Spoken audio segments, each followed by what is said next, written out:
Today we are going to enter India's biggest wildlife transit and treatment center. Let's see what they have inside. Come. Rescuing animals as large as this crocodile, to as adaptable as this leopard, to as small and common as this house crow, to this parakeet and everything in between.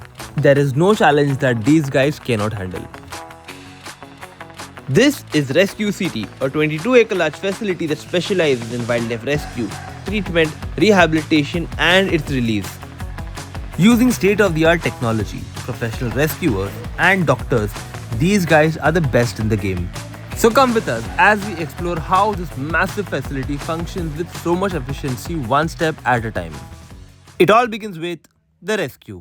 One of the most physically taxing jobs where rescuers have to tread into dangerous situations, which is not for the faint of heart.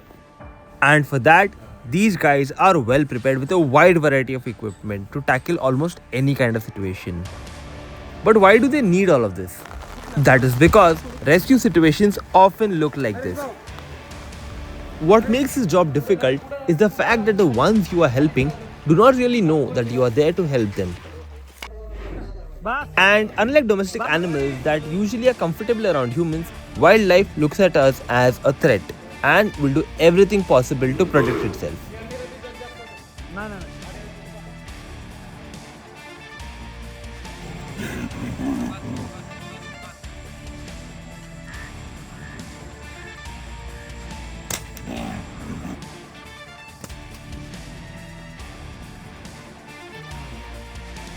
Sometimes rescue situations bring some unexpected visitors, like this Eurasian otter stuck in this well, a species that was not known to be found in this area. Some situations like this one are, well, a lot more tricky. Animals getting stuck in man-made structures like this one often causes them injury. And these animals have to be transported with utmost care to the next step, that is, the treatment. In a situation where your patient cannot tell you what is wrong, you have no medical history, treating them can be a little tricky. Let us go with Chiranjeev where he explains how rescue makes this near impossible task possible. All the animal that comes in will first come directly to the block over here. So we have the OPD and the surgery room on the front. So they'll come over there, the vets will take a look, and then accordingly, as per how they take a call, if the animal is not too much injured and ready to be released, so that call will be taken. Or if it has to be kept in the rehabilitation unit, or if it's a critical case, it will be kept in a ICU. As soon as the animal is rescued, the first place that the animal comes for a medical evaluation is here. Hi. Who's this? Night job. Just having a little shortness of breath, so we're just giving him some oxygen, hoping to stabilize him. This is the main OPD room. So like I said, all the cases directly comes over here. Then accordingly, they will be taking calls, seeing the condition of the animal. We have the vets, we have some of the vet volunteers that come from Worldwide Vet, and our para-vets again, who assist the veterinarians during all the surgery and the processes. So they're giving some oral medications. The OPD is a busy place, very, very busy. The vets have to work very hard because every day multiple cases enter that have to be treated and rehabilitated. So firstly, wild animals have a wide variety of animals. When we compare it to the domestic, there are very limited domestic species. For example, like a dog, cat, even the cattle. When we talk about the wildlife, there are wide species of variety, like in terms of the mammals, birds, and reptiles. When we say birds, there are thousands of different species that we have to deal with. And the irony of a veterinarian is that our patients do not speak to us. Okay? So, in domestic, we get somewhat about the past history of the animal, where the owners, they tell us about what is going wrong with the animal. But in wildlife, it is completely opposite, because we have to completely guess what could be the injury, how it happened, what could be the past scenario of the animal, and we have to deal with it accordingly. So it becomes, I think I can say 10 times more difficult. Yeah, the whole game has Changed, yes. And the kind of injuries that we get are mostly automobile accidents, traffickings, then there are a lot of feral dogs that cause injuries to the wildlife. A lot of cases come as juvenile to us, so those critical cases will be kept in a room over here, which is the CCU unit.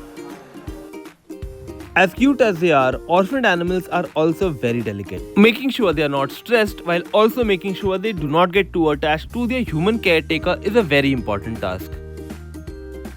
I think the real challenge here would be to not get attached to this baby langur. I mean, come on, how can you not?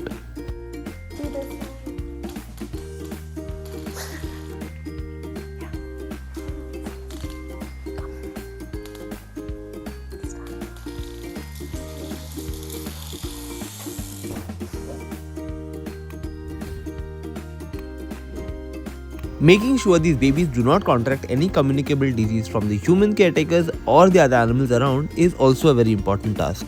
And honestly, just based on the number of animals that come here, this place is immaculate. We train the team in a way so that they are, like able to do basic checkups at the spot itself. There will be a different carton box only for the infections cases, and they will be brought and separately kept differently on the other room. So again, the vets, they will check the quarantine ones in the quarantine room. So how you have like CCU or like incubation chambers in hospital for like kids which are premature or like born weak. It can be used for any kind of species, like any juvenile animal or one at a very fragile stage, like whether it's a bird, mammal, reptile, anything can be kept. We can give them a type of atmosphere or like condition that how they'll have it in the wild, and even so basically the survival rate increases. And like the first two rooms are like the kitchen and the feeding, like so that's a super feed room, so that we can give the animals proper like fresh and nutrition ones. The ones which you get outside are a lot of the time are all dried ones. We don't know if it's fresh or how good the quality is, and again with the amount of or the quantity, because we never know with the next call how many animals or what species of animals will be coming in. And again, like we can have a control over the quantities as well. So if it's a bulk quantity, and accordingly it will be like given it to them. ये super मिल mob है, बड़े वाले bird खाते हैं, ये monitor lizard भी खाता है सुपर मिल मॉब, जो बड़े रहते हैं मतलब बड़ा वाला खाएगा नहीं ना, ये छोटा वाला नहीं, बड़ा वाला मॉनिटर भी खा लेता है, मैंने दिया था बीच में. The turtle definitely. Yeah, it had cracks in its carapace and we had to stitch it up. Well, we had to staple it. Again, released back in the wild. And that's a monitor lizard with, I think, 20 plus eggs. Yeah. Okay, now's the great, yeah. Now's the fun part. Let's see if you guys can guess what this is. This thing. Oh, it's some rodent like that. What is it? I know it's a rodent. That you're bang on, it's a rodent. It is, no? I'm joking. It's a squirrel. Oh, it's a squirrel. Okay. Yeah. It looks big. Yeah. It's, the scale is. A lot of people have actually thought that it's a primate. it's a langur. Or, You know what blows my mind? Then comes the rehabilitation, a step that ensures optimum health of these animals before they are released back into the wild. This is important because a lot of animals that come here either come here as juveniles or injured. Releasing them in the wild at this stage might not give them a fair chance of survival. The team here takes a lot of effort in making these spaces look and feel as close to the natural habitats of these animals as much as they can. And it often includes elements from their natural habitats. Something as simple as a tree branch that provides them with movement and hiding space makes them feel comfortable, aiding their recovery. And since these animals come from a multitude of habitats, they may require vastly different rehabilitation environments. Like this semi-aquatic habitat for this Eurasian otter. So usually every animal has its own indoor and outdoor facility. So like this room, if you see, so it is the indoor part, and then it has an outdoor patch and also. So that they have both, and if the animal, because like majority of them, they're all at a very distressed or sick condition. So if they're not feeling comfortable, they can either sit inside or they can, like stay outside. It's a very slow process. It starts with mostly, I mean, we use treats, we use some kind of positive reinforcement. Okay, so this is our snake room and snake enclosures, and yeah, he's just gonna open up one of them for you. So these are called snake boxes, and we put most of our reptiles, lizards, so snakes and things like monitor lizards in these boxes. Yeah, this is the Indian rock python, because these animals usually come in due to some sort of spinal injury, head injury, things like that, so they can't be super mobile. They need to be in restricted spaces. They also need maintenance of temperature because they're cold-blooded animals, so you can't, they will adapt to whatever ambient temperature they have. So in order to maintain the temperature and humidity, we generally keep them in these boxes. If you saw here when he opened it up, there's a light on that side. That's the basking light, because they're cold-blooded, they come out and bask in the sun a lot. So since we can't provide that here, all the time, we have these artificial lights that provide the same thing. It's our raptor rehabilitation unit, as natural as possible to, or as close as possible to their natural habitat. All of our enclosures are designed like that. Only so that when we release them, even right now their stress levels are low, and when we release them back into the wild, they sort of know how to fend for themselves. Out in the open, also with the space, it allows them to practice flight. A lot of these birds come in with injuries, with a lot of manja injuries with kites, which is like a huge thing. Yeah. So a lot of times, or they come in as young juveniles, so they're still learning to fly, they haven't yet figured it out. So the whole point of having so much space is that they get the practice they need to then be able to properly take flight once they're released. This year we've had a lot of mammals also that have come in because of manja entanglement, so it's a huge... And like you feel the repercussions of it even throughout the rest of the year. Yeah. So like our season starts, like we start getting manja calls around end of December, and that'll last through February, March into April. But even now, because the manja remains, right, it doesn't go away even if the festival's ended, we still continuously on a daily basis get calls for manja entangled birds and mammals. Do younger birds sometimes imprint on their caretakers and start viewing them as parents? Yeah, so there's always a risk of that. Depends at which age you get them, but especially when they're really young, there is always a risk of that, which is why we try to limit the interaction with them as much as possible. Of course, when they're young, they do need to be monitored closely a lot more. They need to be fed more regularly. So our involvement with them is a little bit higher than it would be when they're in an outdoor setting like this. But the other thing we try to do is also separate them from people as soon as possible. Yeah. So if they are old enough and independent enough to survive on their own, to be able to feed on their own, then they are very quickly sort of set away from people. There's less human interaction so that the imprinting is kept to a minimum. We get a lot of rusty spotted cats around the end of the year. We get a lot of jungle cats, and all of these come in the kitten stages when they've been orphaned, separated from the mother, the reunion didn't work. So that time we do have to have them here in the nursery and be taking care of them full time. One really good thing we do is as soon as they're old enough to feed on their own, we shift them out, and we don't have any association with the rehabber that was taking care of them when they were in the nursery. So that way they have no contact with that. Suddenly there's a new person, a new stranger that's coming in and feeding them, and that sort of brings in that fear of people where they don't get comfortable around human beings. So that when they are put in another setting with a different person, they would still be afraid of him. They would still be averse. They would still avoid that person, which is what you want when they go back into the wild. You don't want them to be affectionate towards people. This is one of our more versatile enclosures that Tanya was describing, where it's flexible and open to different species. Here you see the pond enclosures. Right now we have a set of different turtle species that are part of our turtle rehabilitation program that are here slightly more long term until we're able to get the correct permits and find a correct release location, because a lot of these turtle species, they're not native to Maharashtra. So we cannot release them within the state. They're from the north. So it's not under the jurisdiction of the Maharashtra Forest Department. Until then, they're undergoing rehabilitation over here. You can see the black spotted pond turtle in the pond that's being filled up here? These are the ones like mostly these are the quarantine ones. So like some of the infected ones will be kept over here. So these are mostly like they are confiscated from pet trades. So a lot of like especially turtles, tortoises, they get a lot into like these type of trades. So we even help the department whenever they are doing these type of confiscation. A lot of these animals are brought over here for the treatment. Then because of the lack of nutrition and other thing, because many people just see a turtle or a tortoise and they know that the only thing it happens, it stays in water.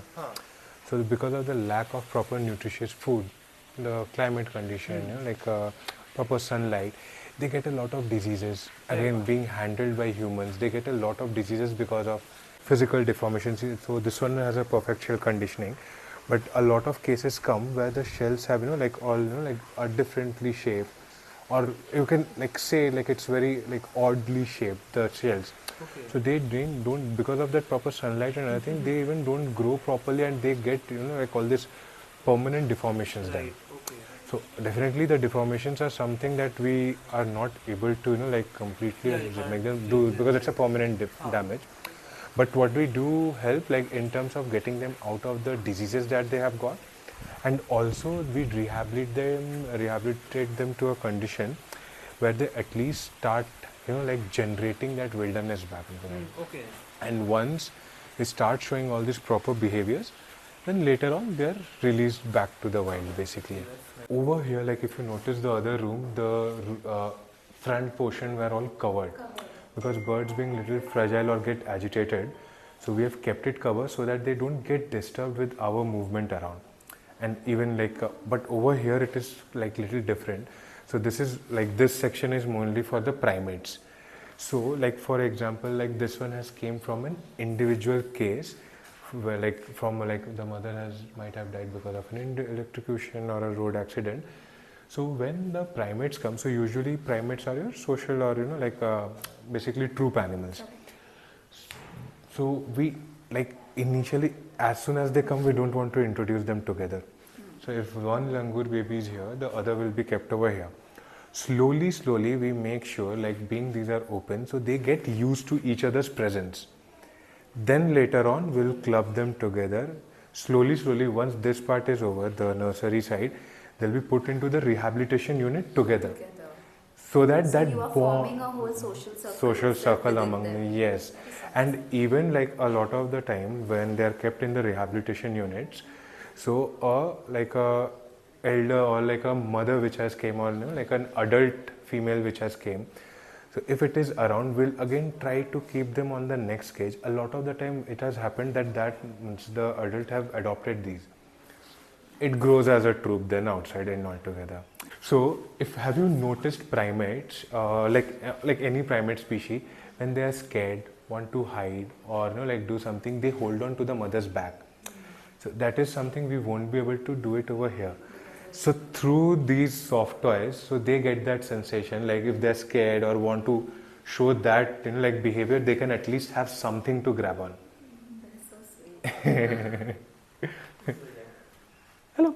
So generally a milestone that we look for is an animal should be at least the same weight it was when it came in, or it should have gained weight, because usually they come in due to some kind of illness or injury. So a good sort of sign to an indicator to say that the animal is healthy is that it has put on more weight, definitely that it hasn't dropped any weight. Right, so we do weekly weight checks around here. So we go, so any vet that comes in or any even other rehabilitator, rehab manager that comes in can immediately take a look at this board and get a sense of where these animals are within their rehabilitation journey. And finally, all the effort taken here is to achieve this final step, the step where we release these animals back into their natural habitats.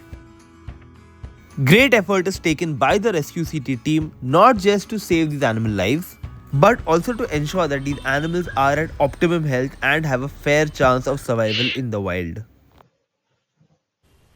Releasing them is not as simple as just letting these animals go back to the wild. Understanding complex situations like reuniting this leopard cub with its mother,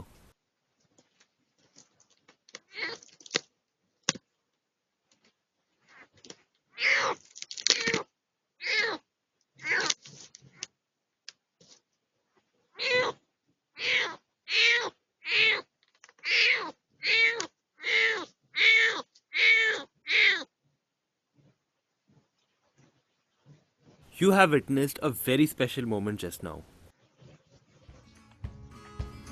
Releasing these animals is not the end. A lot of work is done in creating awareness for kids, adults, and even veterinary professionals. All of this work is done to avoid human-animal conflict and create a safer world for both humans and animals, working in tandem with the Forest Department to achieve a common goal. We had a blast at RESQ CT in understanding how this massive operation is undertaken with so much efficiency. And to be honest, we are still in awe.